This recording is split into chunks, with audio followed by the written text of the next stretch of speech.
రాజకీయ వారసత్వం లేదు. కేవలం పేదోళ్ళ సమస్యల మీద అవగాహన ఉండి పేదల తరపున కొట్లాడుతుందనే నమ్మకం విశ్వాసంతో కాంగ్రెస్ పార్టీ ఈరోజు అత్రం సుగుణకు టికెట్ ఇచ్చింది. మీ పేదింటి బిడ్డను కొమరం భీం స్ఫూర్తిగా రామ్జీ గోండును ఆదర్శంగా తీసుకొని జల్ జమీన్ జంగల్ పేరు మీద భూ పోరాటాలు చేసి నిజాంలకు వ్యతిరేకంగా తుపాకీ ఎక్కుపెట్టిన కొమరం భీంను స్ఫూర్తిగా తీసుకొని మీరు అత్రం సుగుణను గెలిపించండి. అందుకే మిత్రులారా, ఇవాళ మేమందరం ఇక్కడికి వచ్చింది మీకు తెలుసు. ఆదిలాబాద్ అంటే నాకు ఎంత ప్రత్యేకమో.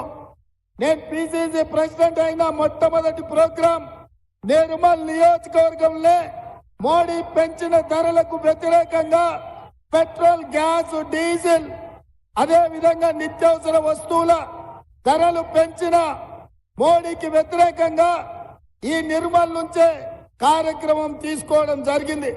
ఇదే కాదు, ఆనాడు ఇంద్రవెల్లిలో ఈ కేసీఆర్ ప్రభుత్వానికి వ్యతిరేకంగా దళిత గిరిజన దండోర కార్యక్రమాన్ని తీసుకొని కేసీఆర్ ను గద్దె మీద నుంచి దించడానికి ఈ ఆదిలాబాద్ ని అడ్డాగా చేసుకొని ఈ ఆదిలాబాద్ ఇంద్రవెల్లి నుంచే కేసీఆర్ పై సమర శంఖం ఊదినం. అదే విధంగా నేను పిసిసి అధ్యక్షుడిగా చెప్పిన, ఈనాడు ముఖ్యమంత్రిగా చెప్తున్నా, ఈ ఆదిలాబాద్ జిల్లాను దత్తత తీసుకొని మీ ప్రాంతాన్ని అభివృద్ధి చేసే బాధ్యత మాది, కాంగ్రెస్ పార్టీది.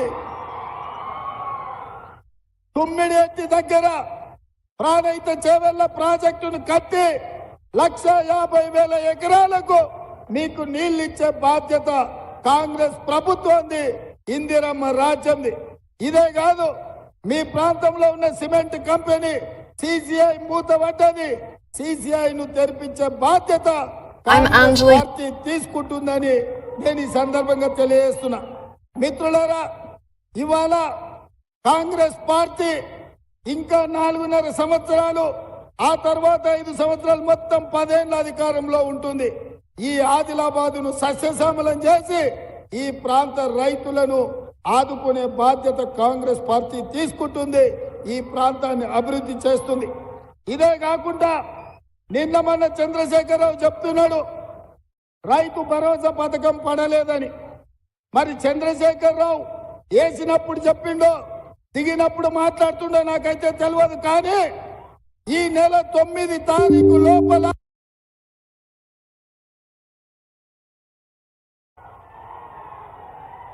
ఈరోజు శ్రీమతి సోనియా గాంధీ గారు, శ్రీ మల్లికార్జున్